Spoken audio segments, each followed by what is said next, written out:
Bonjour amis du bout du monde.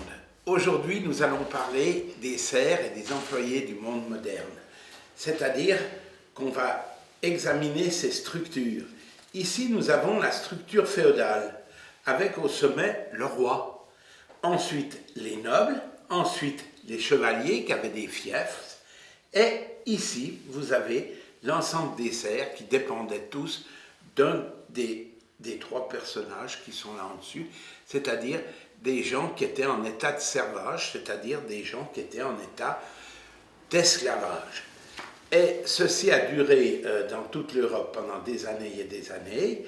C'est une histoire qui nous venait de la Grèce parce que les Spartes avaient conquis les Ilotes et les avaient convertis au servage, c'est-à-dire que ça a commencé déjà avec les Ilotes et ça a été le cas après. Ici, chez nous, les gens étaient soumis au servage.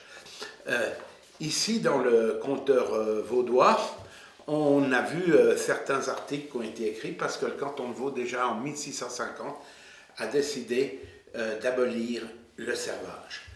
Alors, ici, nous vous présentons un cerf. Voyez, ici, son chaperon, qui lui sert de capuchon.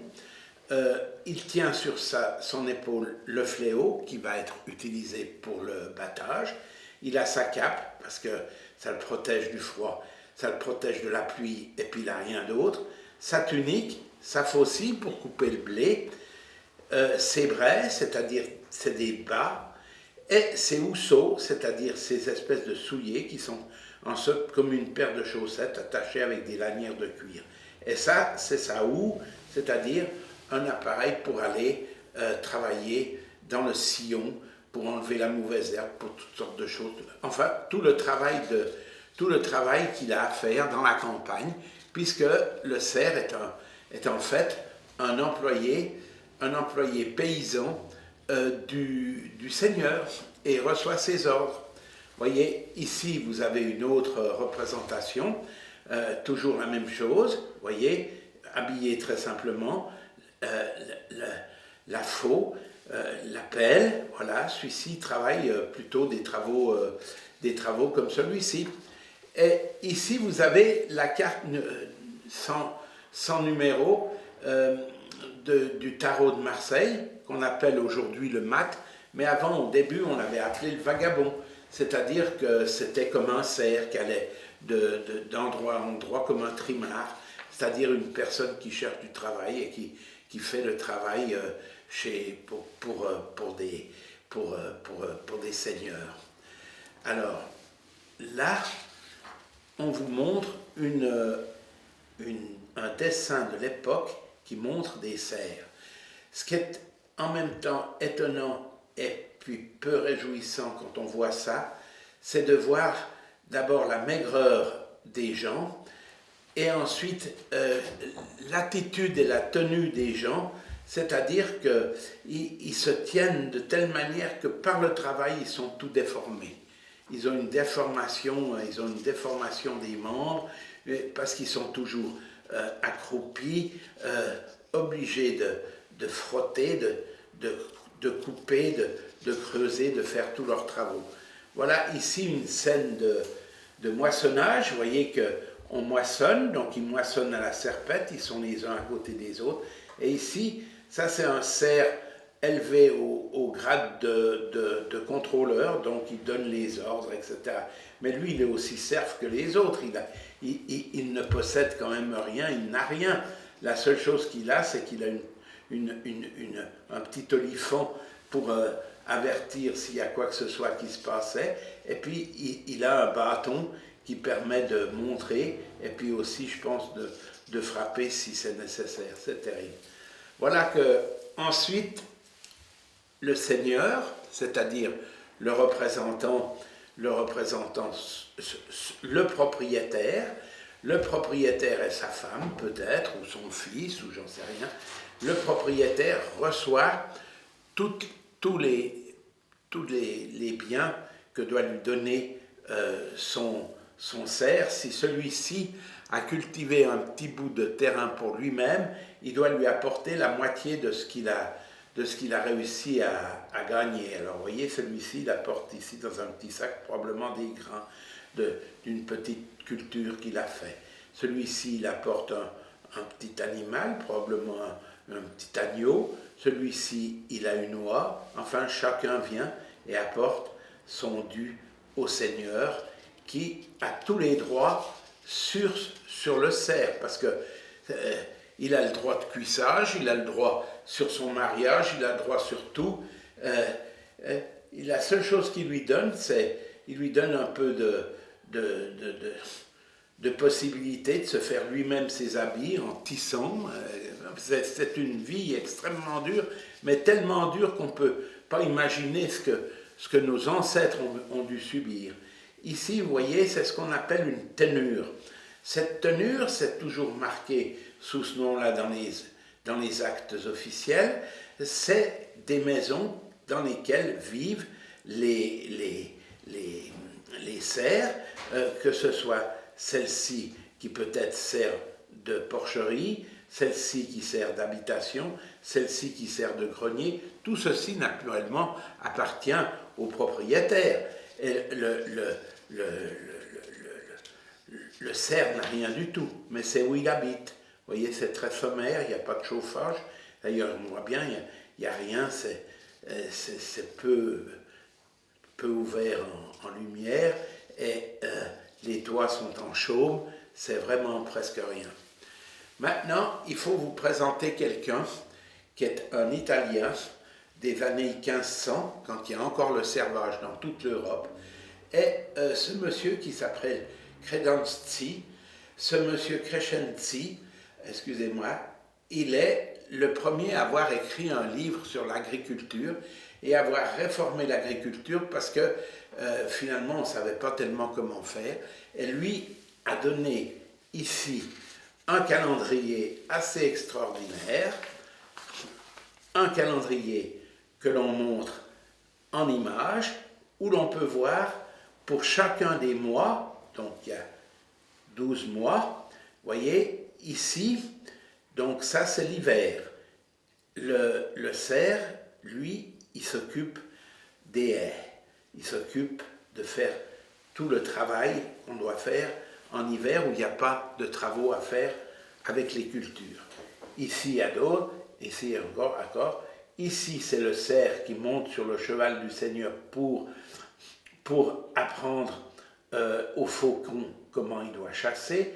Après, ici, vous voyez, on coupe l'herbe, c'est-à-dire pour les lapins, pour les cochons, pour différents petits animaux. Et après, on en arrive aux moissons. Vous voyez que pendant les moissons, le cerf, il est à pieds nus avec simplement une robe.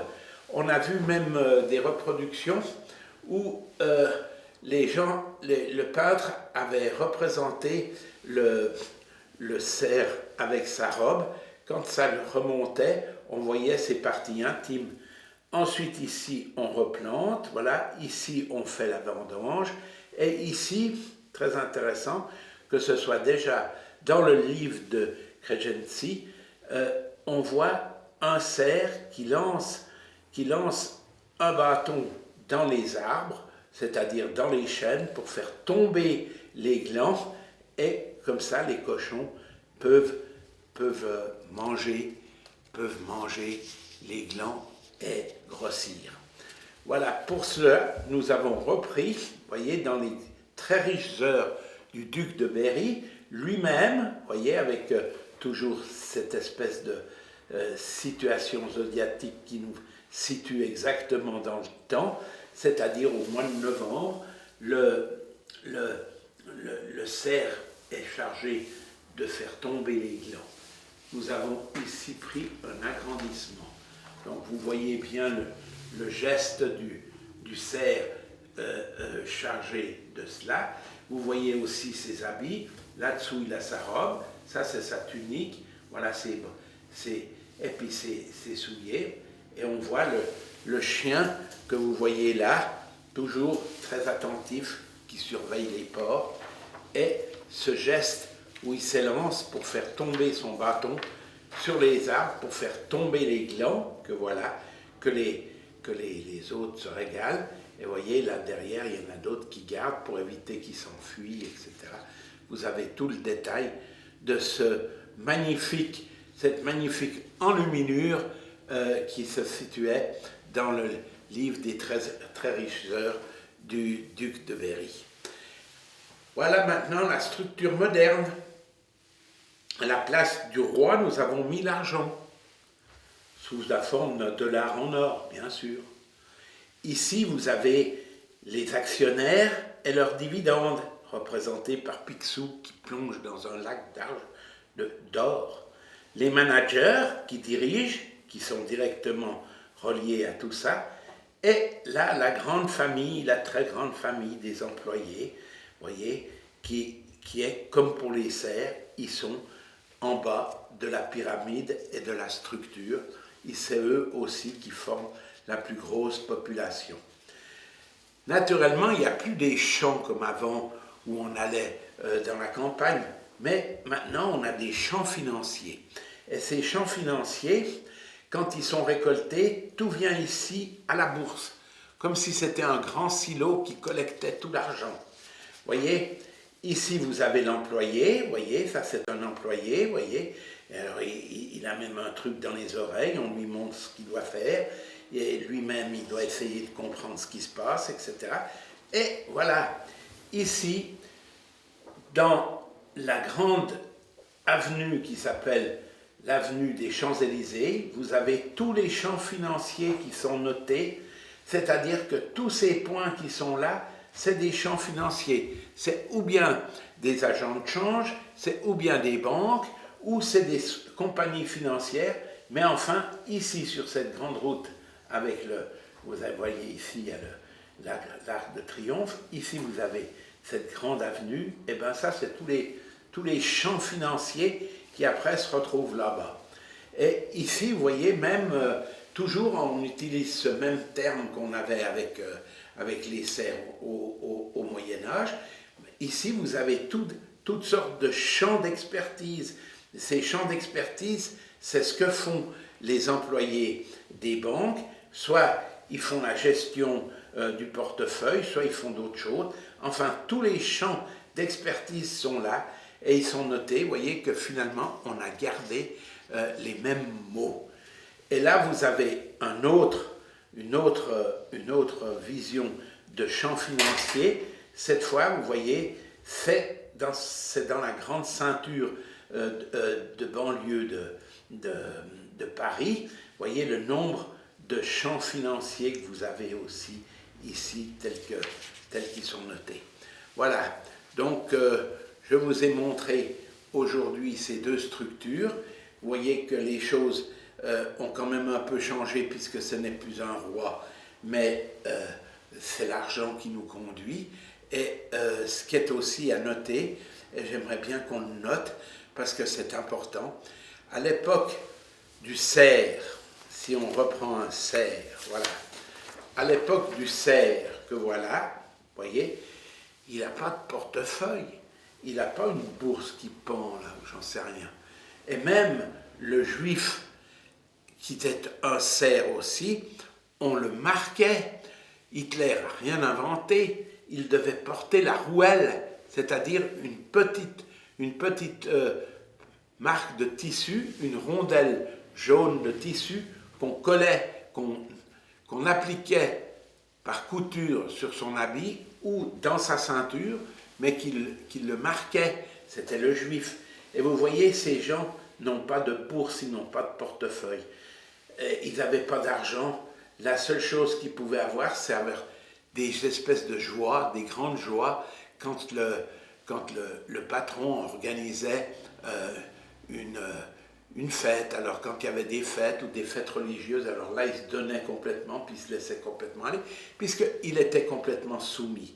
Tandis que celui que nous avons aujourd'hui, qui forme, si on veut, que lui, il a de l'argent, mais ce qu'il a perdu par rapport au cerf, c'est pas le fait qu'il ne peut pas faire la foire, bien sûr qu'il peut aussi faire la foire, bien sûr qu'il peut aussi avoir des fêtes, ça c'est sûr, mais comme malheureusement il est très attiré par l'argent, eh bien, tout toute sa richesse qu'il aurait pu avoir sur le plan spirituel a complètement disparu. Donc ça, il faut quand même le noter parce que c'est un peu grave. Et même si maintenant, aujourd'hui, on est capable d'avoir amené un certain bien-être, je ne dis pas, puisque finalement on dispose de savon, on dispose de salle de bain, on a le chauffage central, etc. Je ne veux pas dire que notre monde est insupportable ou invivable, mais par contre, on a quand même perdu ça. On a perdu, ce qu'on a perdu, c'est d'avoir une richesse au point de vue spirituel. Je ne vous parle pas du spirituel au point de vue de la religion, mais tout ce qui peut être spirituel, tout ce qui peut vous conduire à apprécier notre monde sur un plan artistique. Voilà, c'était ça mon message d'aujourd'hui.